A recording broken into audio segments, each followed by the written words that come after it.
Beginning tonight, King's Landing will learn to fear the color gold. It's criminal, the way they look at me, so cynical. They want me to leave, yeah, it's criminal, the way they think. All aboard the ship, hoping that we sink. It's criminal, the way they look at me, so cynical. They want me to leave, yeah, it's criminal, the way they think. All aboard the ship, hoping that we sink.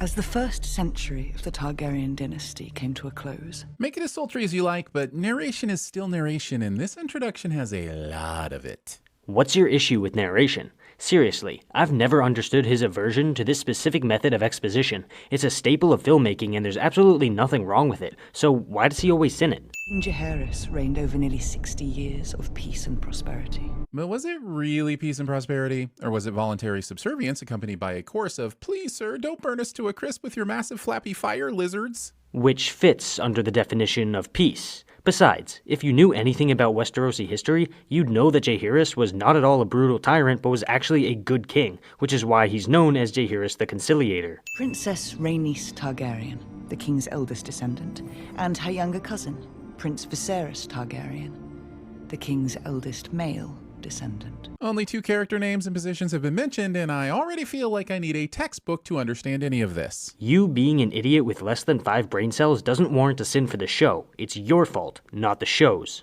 Itself. Bum, bum, bum, bum, bum, bum, bum, bum, bum. Look, you all were doing it. Tell me you didn't, and I'll call you all liars. And yes, I'm sinning a show for not using the awesome theme from a completely different show that played over 2 minutes of credits that I could also sin. Admitting that your sins are dumb doesn't excuse them for being dumb. Also, I actually like this as a subtle way to orient the audience as to when this is all happening. But it also means that the show's taken less than 2.5 minutes to throw out a hefty name check from the main series, and that's always going to get a sin. But why? You literally just said that you like the fact that this show is letting the audience know when its events are taking place, so how the hell can you also sin this? The saddle makes all kinds of sense, especially on a creature that flies at any height you wouldn't want to fall from. But seeing them here just reminds me that Daenerys never thought to do this and suffered no ill effects. And no, I will not promise to stop using this show as a way to rescind the dumbest things in Game of Thrones. You know, if you had simply done a good job of sinning Game of Thrones when you originally did it, you wouldn't have to use this show as a means of sinning that show. But alas, you shit the bed. Masked on Bloodstone. Lord Corlys brings out this tiny map that no one else can possibly see, and even if they could, wouldn't give them any information other than basic geography they should already be aware of. I'd even love to say this was just for the audience's benefit, but it's barely unfurled before the shot changes, and is never to be seen again. He takes out the map for 2 reasons. One is to give himself and the others in the room a visual for the information being discussed. The second reason is to have an easier way to calculate moves based on the geography shown in the map. In other words, having the visual allows these people to make their suggestions more clear and concise. Call him the crab feeder, due to his inventive methods of punishing his enemies. What an oddly specific and inconvenient way to punish your enemies. The cleaning and restocking of the tank alone would waste precious man-hours that could be spent on orgy preparation instead. Or flaying. Unfunny joke is unfunny. We have no way of predicting the sex of the child. Mr. Maester here has just talked about using f***ing moon charts to predict the day the child will be born, but hasn't got an equally bullshit-based system for predicting the sex. Jesus Christ, are you really trying to argue that using moon charts is just as unrealistic as predicting the sex of an unborn baby in this time period? You do realize that pregnancies typically last for 9 months, right? And a full moon cycle lasts for a month. Do you see what I'm getting at? There's a boy in the Queen's belly. I know it. You do not, and you should not. And you're an idiot. This is a perfect example of the Sins writers ignoring good characterization for the sake of forcing a sin out of the episode. If he ends up sinning Viserys for doing something that's completely within character for him in a later episode, come back to this sin right here and right now and observe how people who ignore certain things are more likely to say ignorant shit about those things. I brought you something. Also, characters speaking another language to each other randomly start speaking English. I guess Doctor Who's Universal Translator finally got sent down from the Death Star. The mix of the Common Tongue and Valyrian is actually a very strong verbal aesthetic of this show, but you of course don't care enough about the setting to actually be invested. Dragons are cool and all, but I'm more interested in the Targaryen jewelry technology that allows you to remove a necklace one-handed instead of needing 12 fingers, 4 broken fingernails, and eventually a pair of bolt cutters. Is he sinning the show because he struggles when removing a necklace? Do you see why I sin them for saying totally inconsequential bullshit that nobody cares about? Also, congratulations to House of the Dragon for setting a new record for waiting longer than 10 minutes before doing something that feels mildly incesty in a Game of Thrones property. Oh, sorry, I was waiting for him to say the sin. Wait, he's not going to actually offer any criticism? Or even a joke? Then what was the point of that? I'm never just about cake. Nor should you, Rhaenyra. Here are 5 sins for Allison, assuming you would jest about cake.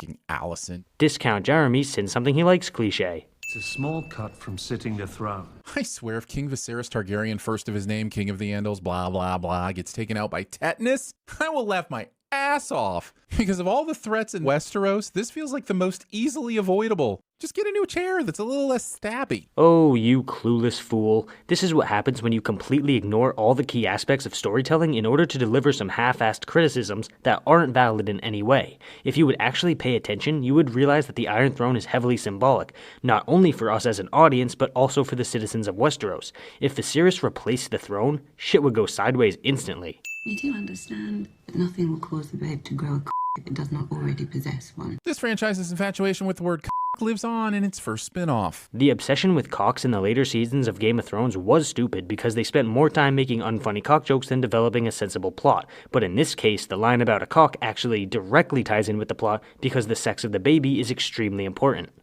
This is the last time, Viserys. I just wanted to tell you so that when the pregnancy goes sideways, you'll have a good reason to pick the baby instead of me. Or maybe the pain and stress of the pregnancy is too much for her to contemplate having another child afterwards, especially considering her several pregnancies that ended in miscarriages. Beginning tonight, King's Landing will learn to fear the color gold. King's Landing goes on learning to fear the color gold for all the some time. Why is this a sin? No, really. This scene was very entertaining, offered some great characterization for Daemon, and advanced the plot. So what's your issue with it? If there's nothing wrong with it, why would you sin it? Requiring your counsel to start each meeting by placing their balls on the table. Requiring your narrator to point things out on the screen. You know how my brother makes sport of provoking you. Must you indulge him? Yes, it's clearly Dr. Kurt Cocking's fault that Daemon decided to go to the recent dead wife blow. Nepotism much, King Viserys? Viserys never said that it was Otto's fault. He simply pointed out how Daemon likes to poke the bear. In other words, this sin is dumb and has nothing to do with anything.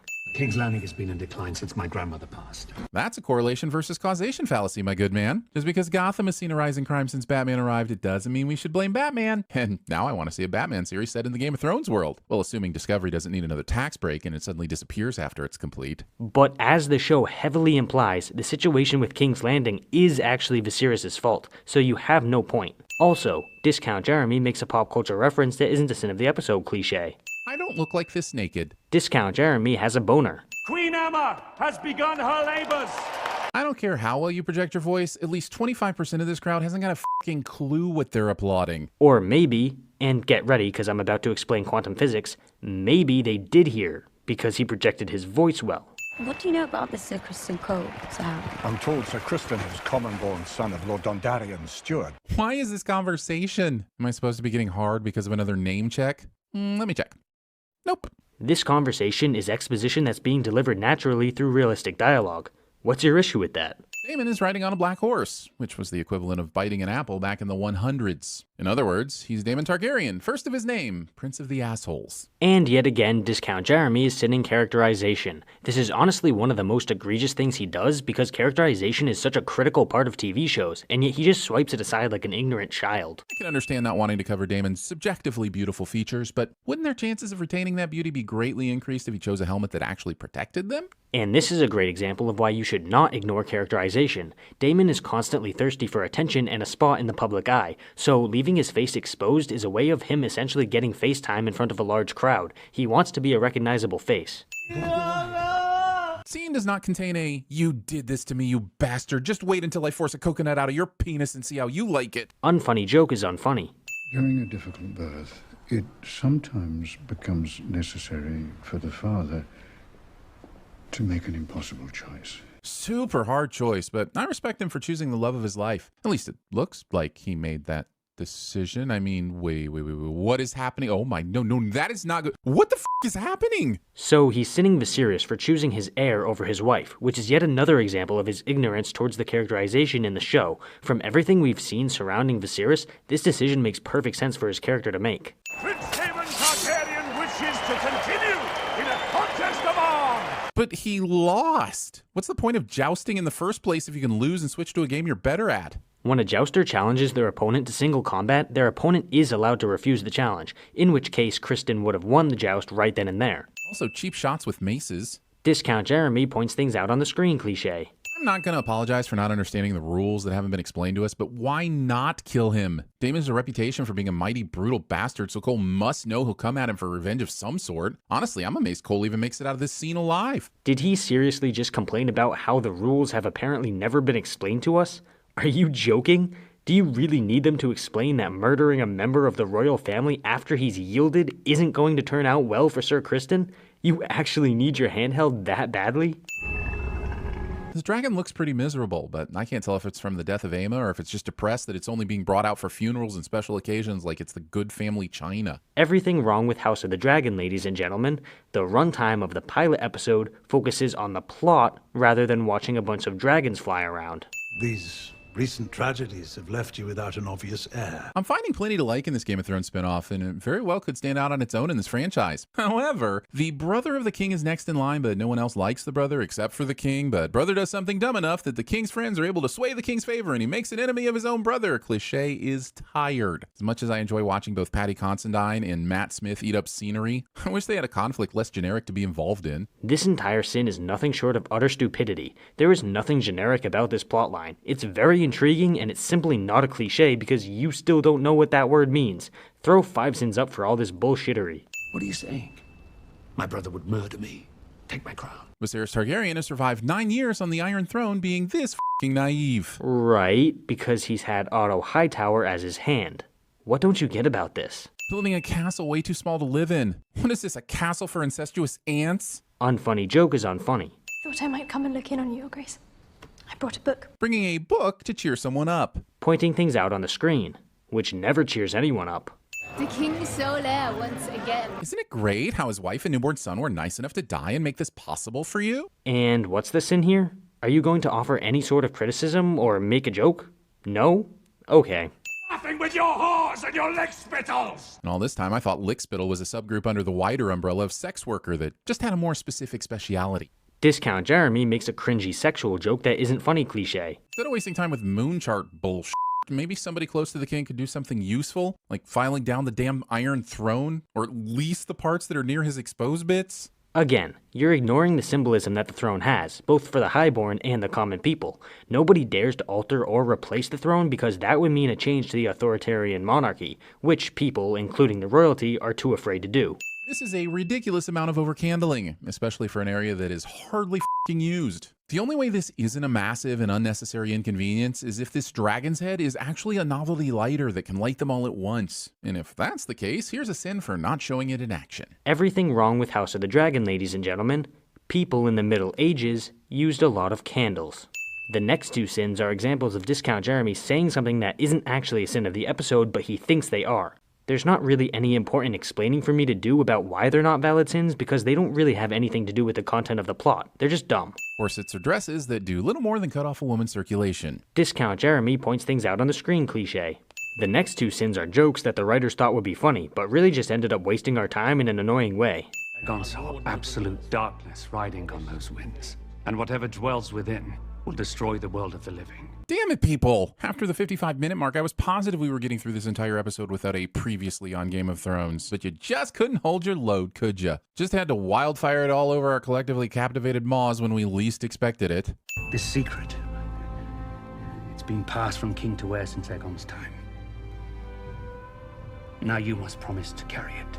This is a prophecy foretelling the end of the world and, crucially, how to potentially prevent it, and each king seems happy to rely on a spoken retelling and a promise to keep it alive. A promise? This would have turned into a game of telephone so quickly that I'm stunned Viserys isn't describing a one-eyed sky demon who can only be stopped when his favorite ring is cast into a big volcano. Okay, he originally sinned the fact that this information ties into the events of Game of Thrones, and then sins the fact that it would be difficult to pass that information down through the generations. What's dumb about this is that, by sinning it the way he did, he's missing the point of the scene, which is to demonstrate the gravity of this plotline within the Targaryen bloodline. Also, Why do you think it would be difficult for this information to be accurately passed down? The episode makes it clear that the Targaryen kings view this as super important, meaning it's safe to say that they spend time hammering the idea home to their heirs rather than just mentioning it in passing. And 3, 2, 1. I knew it! I could feel it coming. By the old gods and the new, why does every pilot seem to feel obligated to end with jarring as fourth wall break? We get it. She's important. Honestly, with the way you need your handheld whenever you watch anything, I'm surprised you didn't sin them for not already doing this earlier.